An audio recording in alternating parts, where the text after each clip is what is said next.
ఆ ఇద్దరు రౌడీ షీటర్లు దొంగతనాలు చేస్తూ స్నేహితులుగా మారారు. జల్సాలకు అలవాటు పడ్డారు. పదుల సంఖ్యలో ఇద్దరిపై కేసులు నమోదు కావడంతో ఉన్న ఊరు విడిచి మరో చోట తలదాచుకున్నారు. దొంగతనాల ద్వారా వచ్చిన డబ్బుతో జల్సాలు చేస్తున్నారు. ఈ క్రమంలో ఇద్దరి మధ్య ఓ మొబైల్ ఫోన్ చిచ్చు రాజేసింది. ఫలితంగా ఒకరి ప్రాణం పోయింది. ఈ నెల 4 అర్ధరాత్రి జగ్గయ్యపేట ప్రభుత్వాసుపత్రికి ఇద్దరు వ్యక్తులు ఓ యువకుడిని తీసుకొచ్చారు. అప్పటికే తీవ్ర గాయాలతో ఉన్న బాధితుణ్ణి పరీక్షించిన వైద్యులు చనిపోయినట్లు తెలిపారు. వెంట వచ్చిన ఇద్దరు వ్యక్తులు కాసేపటికే అక్కడి నుంచి పరారయ్యారు. పోలీసులకు సమాచారం అందడంతో కేసు నమోదు చేసి దర్యాప్తు ప్రారంభించారు.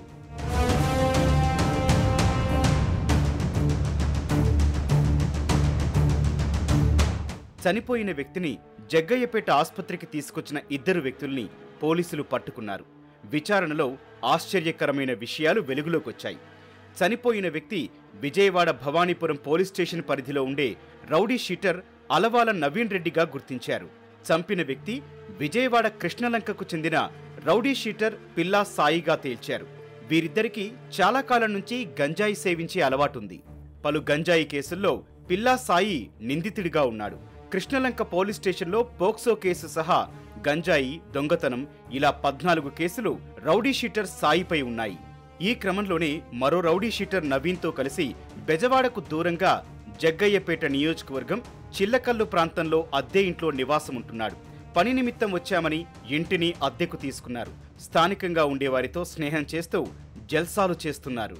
అలవాల నవీన్ రెడ్డి అనే crime suspect sheeter Bhavanipuram police station పరిధిలో అతని మీద షీట్ ఉంది.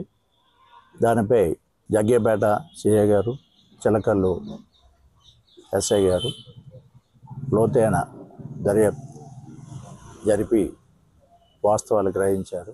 ఈ నెల 4న అర్ధరాత్రి ధర్మవరపాడు తండా వద్ద ఓ ఫ్యాక్టరీ పక్కన పొలాల్లో ఇద్దరు రౌడీ షీటర్లతో పాటు స్థానికంగా ఉన్న దేవా, అన్వేష్ కలిసి మద్యం తాగారు. ఈ క్రమంలోనే పని ఉందంటూ దేవా మొబైల్ ఫోన్ను నవీన్ రెడ్డి అడిగి తీసుకున్నాడు. ఎంతసేపటికి తిరిగి ఇవ్వకపోవడంతో నవీన్పై పిల్లా సాయి కోపడ్డాడు. దీంతో ఇద్దరి మధ్య వాగ్వాదం జరిగింది. ఆవేశానికి లోనైన నవీన్ సాయిపై దాడి చేశాడు. వెంటనే తన చేతిలో ఉన్న బీరు సీసాని పగలగొట్టిన పిల్లా సాయి నవీన్ గొంతు కోశాడు. రక్తపు మడుగులో నవీన్ కుప్పకూలిపోయాడు. వెంటనే పిల్లా సాయి అక్కడి నుంచి పరారవ్వగా నవీన్ని దేవా, అన్వేష్ ఆసుపత్రికి తీసుకెళ్లారు.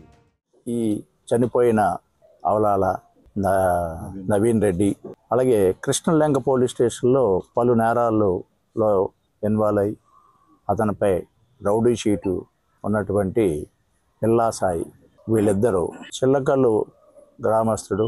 ఇక్కడ అన్వేష్ అనే తనకి బిడ్డ పుట్టిన సందర్భంగా వాళ్ళకు ఒక పార్టీ పిలిచాడు. ఆ పార్టీలో వీళ్ళు కూడా పార్టిసిపేట్ చేశారు.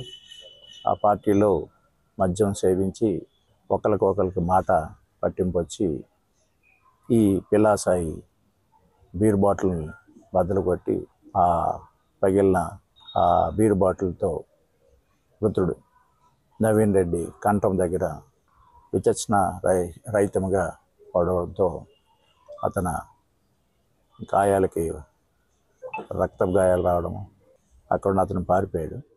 పారిపోయిన సాయి కోసం పోలీసులు గాలింపు చేపట్టారు.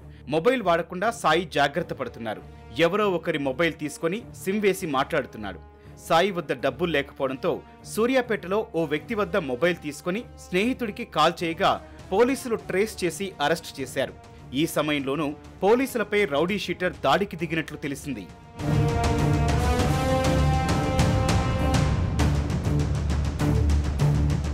జగ్గయ్యపేట పరిసర ప్రాంతాల్లో ఎక్కువ ఫ్యాక్టరీలు ఉండటంతో వివిధ ప్రాంతాల నుంచి కార్మికులు పనుల నిమిత్తం ఇక్కడికొస్తారు. ఆ ముసుగులోనే రౌడీ షీటర్లు ఇక్కడ ఇల్లు అద్దెకు తీసుకున్నారు. కొత్తవారికి ఇల్లు అద్దెకిచ్చే ముందు అన్ని వివరాలు అడిగి తెలుసుకోవాలని పోలీసులు సూచిస్తున్నారు.